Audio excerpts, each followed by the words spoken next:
এখানে সেনা প্রধান একটা ভালো রোল প্লে করেছে। সে বলেছে আমি পাথর চাপা দিয়ে ডক্টর ইউনূস সাহেবের নাম অ্যাকসেপ্ট করলাম। ডক্টর ইউনূস এসে যে কাজটা করেছে সেটা হচ্ছে ওই বিপ্লবের পিছনে ছুরিকাঘাত করেছে, ওই বিশ্বাসঘাতকতা করেছে। 5ই আগস্টের 24শে স্রোতের বাইরে যাওয়ার ক্ষমতা বাংলাদেশে কোনো মানুষের ছিল না, কোনো রাজনৈতিক দলের ছিল না, যত লোকই ছিল, কোনো সাংবাদিকের ছিল না, কোনো ব্যবসায়ীদের ছিল না। তখন একটা রাষ্ট্রটা পুরা চলে গেছিল ছাত্র জনতার হাতে। এটা ভালো বলেন খারাপ বলেন, একটা বিপ্লবের যা কিছু ইনগ্রেডিয়েন্টস দরকার সেই সময় ওটাকে উপস্থিত ছিল না শুধু নেতৃত্ব। ওই বিপ্লবের নেতৃত্ব তৈরি হতে পারে নাই বলে বিপ্লবটাকে সফল হয় নাই। পরবর্তীতে ডক্টর ইউনূস এসে যে কাজটা করেছে সেটা হচ্ছে ওই বিপ্লবের পিছনে ছুরিকাঘাত করেছে, ওই বিশ্বাসঘাতকতা করেছে, ওদের সঙ্গে প্রতারণা করে। এই যে প্রতারণা শব্দগুলো আসতেছে, প্রতারণা তো প্রথমেই শুরু করেছে ডক্টর ইউনূস এবং আসিফ নজরুল। তারা এই প্রতারণা শুরু করে। এই প্রতারণাটা আসলে কিভাবে করলো? বিপ্লব হইলে তো সেই শপথ তো শহীদ মিনারে হবে,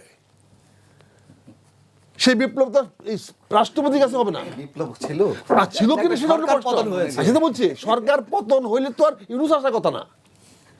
কাজে ওখানে যে ছাত্র জনতা যে কাজটা করেছে, তারা প্রিন্স সাহেবকে বা পান্না সাহেবকে রাষ্ট্রপতি বানাবে, প্রধানমন্ত্রী বানাবে।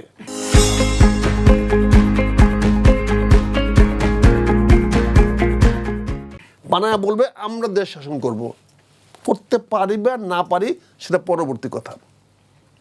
এখানে দেখেন আমরা জেনারেল জিয়ার প্রোক্লামেশনের কথা বলি, উনি কিন্তু বলছে আই হ্যাভ রিভোল্ট, এবং অন বিহাফ প্রথম বলে নাই I am the president of people's republic of Bangladesh. তাকে তো ডিক্লেয়ার করতে হয়েছে, পরে সে টিকতে পারে নাই, তাকে পরিবর্তন আনতে হয়েছে। তো এখানে তো আমরা সেটা দেখি নাই। ফলে বিপ্লবের সঙ্গে যে প্রতারণার কথা হচ্ছে, আজকে যদি বিপ্লব হইতো তাহলে প্রতারণার প্রশ্ন উঠতো না।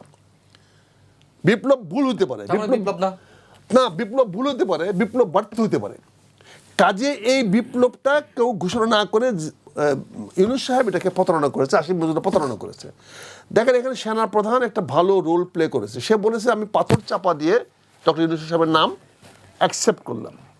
তার মানে এখানে ডিপ স্টেটের প্ল্যান ছিল মার্শাল দেওয়ার, সামরিক শাসন দেওয়ার, কিন্তু সেখানে সামরিক অফিসাররা জওয়ানেরাও এই বিপ্লবে নেমেছিল। মানে আমি জানতে চাচ্ছিলাম যে সন্ত্রাস বিরোধী এই অধ্যাদেশ যদি আইন আকারে পাস হয় তাহলে এই যে রাজনীতিতে কি ধরনের প্রভাব পড়তে পারে? এটা কোনো প্রভাব পড়বে রাজনীতিতে, কোনো প্রভাব পড়ার সুযোগ নেই। যারা সন্ত্রাসী কাজ করবে তারাই তার প্রভাবে পড়বে।